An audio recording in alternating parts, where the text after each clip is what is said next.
سخت مهال دروازه ډیره په درب وټکېده. مولا سید احمد راویښ شو. مخکې له دې چې دروازې ته ورشي نور ملګري یې هم بیدار کړل. خو انورشاه لا پروت و. سید احمد پرې غږ کړ: جکسه ولې داسې بېهوښه یې؟ دروازه وټکېده. اوس مولوي صاحب راځي، درسونه به وایو. ملا مبارز سهار وختي لا د لمانځه قضایي راګرځولې او پر خپله مخه تللی و. نور ملګري چې همغه وخت ویده شوي وو تر اوسه ویده وو. ملا عبدالهادي را رسېدلی و او ویلې چې مولوي صاحب هم را روان دی. دوی اودسونه تازه او درس ته ځان اماده کړي.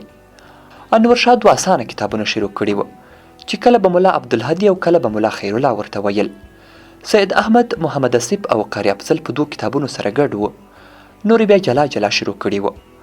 شاوخوا 10 بجې دوی درې واړو د مولوي صاحب په مخ کې کتابونه غوړولي او درس ته کونډې ماتې کړې وې. انورشاه هم د درس د کوټې په کونج کې له خپل کتاب سره ناست و. مولوي صاحب یو عادت درلود. د زاړه درس په یې دومره پوښتنه نه کوله لکه د نوي درس د مطالعې او کتاب کتنې باندې یې چې څومره تاکید کاوه. تل به یې ویل طالب باید ډیر درس خپله په مطالعې جوړ کړی وي. استاد به یوازې په ځینو ځایونو کې ورسره مرسته کوي. پخوا به طالبانو تر نیمو شپو کتابونه کتل. درس به یې داسې زده کړی او کتلی و چې استاد به ترې ډارېده چې اوس مې ونه دروي.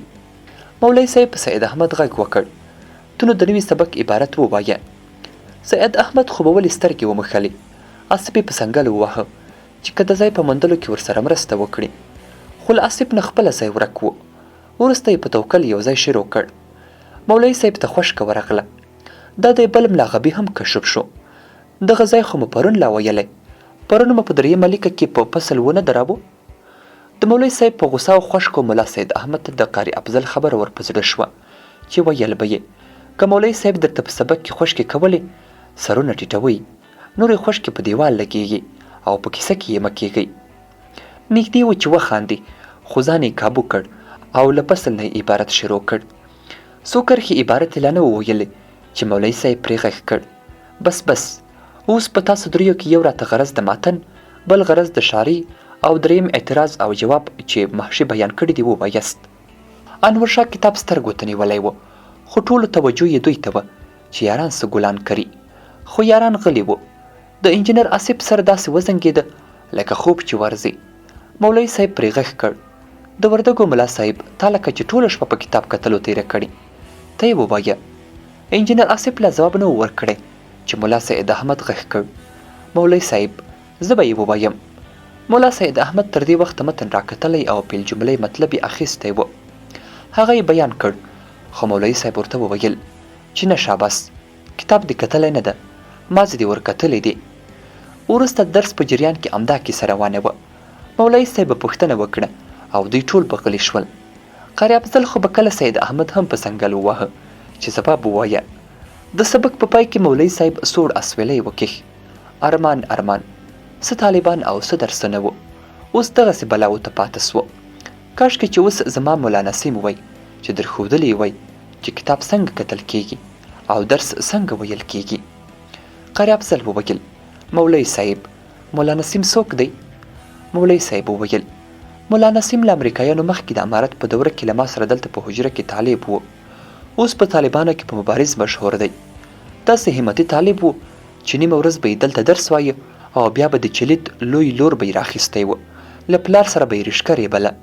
د جمعې په ورځ به چې درس نه و په خره به یې پړی واچاوه او له غره به یې د بوټو بار راوړ.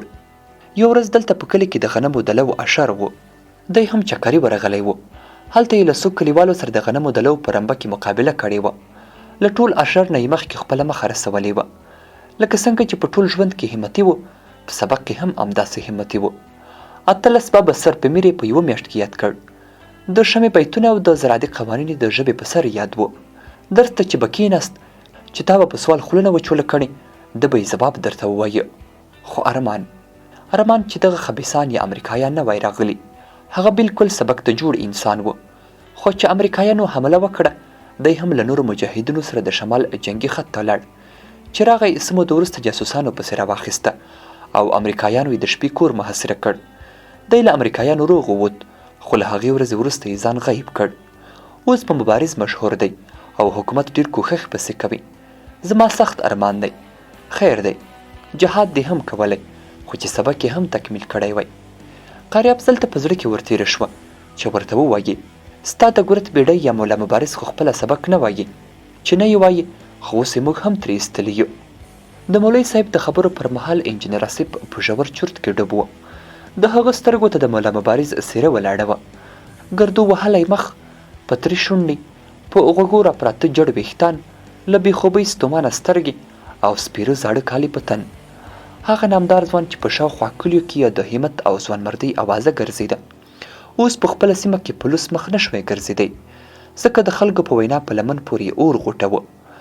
هغه اوس د خدای په دې پراخه ځمکه کې د شپې تېر یوازې 2 ځایونه درلودل، خپل کور او همدا خټینه حجره.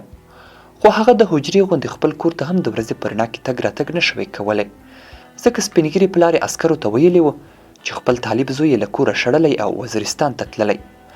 هغه به ماښام چې کله کورونو ته راستانه شول د خپل کلي پر خوا به رهي شو. موټر سایکل به یې له کوره لیرې ګول کړ تر څو یې څوک غږ وانه وري. په تیاره کې به یې په احتیاط تر کوره ځان ورساوه. هغه د خپل کور دروازه هم نه شوی ټکولی، ځکه ګاونډیانو د دروازې غږ اورېده. کور ته به یې هم د حجرې غوندې لټ ورغورځولې او بیا به یې سپین سرې مورکۍ دروازه خلاصه کړه. په ټیټ غږ به یې ورته وویل نسیم ګله راغلې. غېږ به یې ترې چاپېره کړه، په ګرجن مخ به یې ښکل کړ او په غریو نیولي غږ به یې وویل مرګی مې تر ړومبی سه زویه.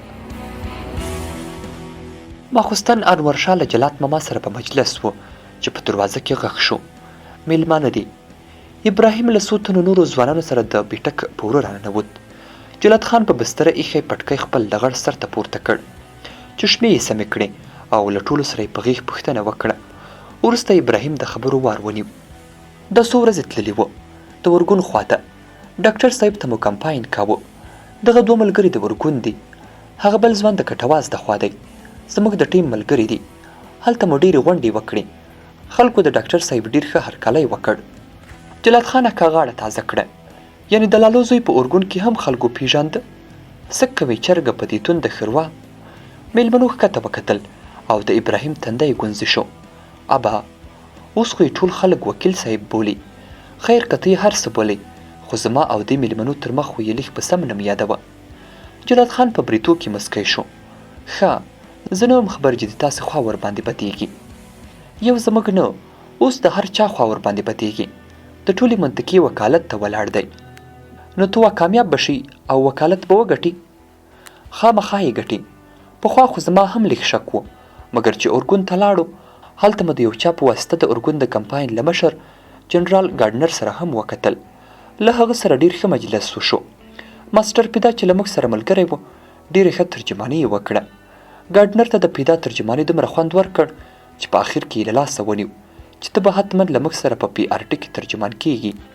په هغه مجلس کې امریکایانو ډاکټر بازګل ته وویل چې ستاسو په ولسوالۍ کې موږ هیڅ با اعتماده کاندید نه لرو، بنان ستاسو همکاري ته ډېر زیات ضرورت دی چې خلک له حکومت سره نږدې او خصوصا د خارجیانو په اړه یې حساسیت راکم کړی. ډاکټر صاحب او موږ ټولو پوره اطمینان ورکړ. بیا د امریکایانو مشر هم د ډاکټر صاحب لاس په لاس کې ونیو او ویې ویل چې زموږ له خوا هم د پوره همکارۍ وعده ده. د انتخاباتو د ولایتي کمیسیون یو ملګری چې له موږ سره په مجلس کې و وروسته یې ماته وویل چې مبارک شه. ما ورته وویل د څه شي مبارکي؟ هغه وویل ستاسو د کاندید ډاکټر بازګل د کامیابي. ما ویل هغه څنګه؟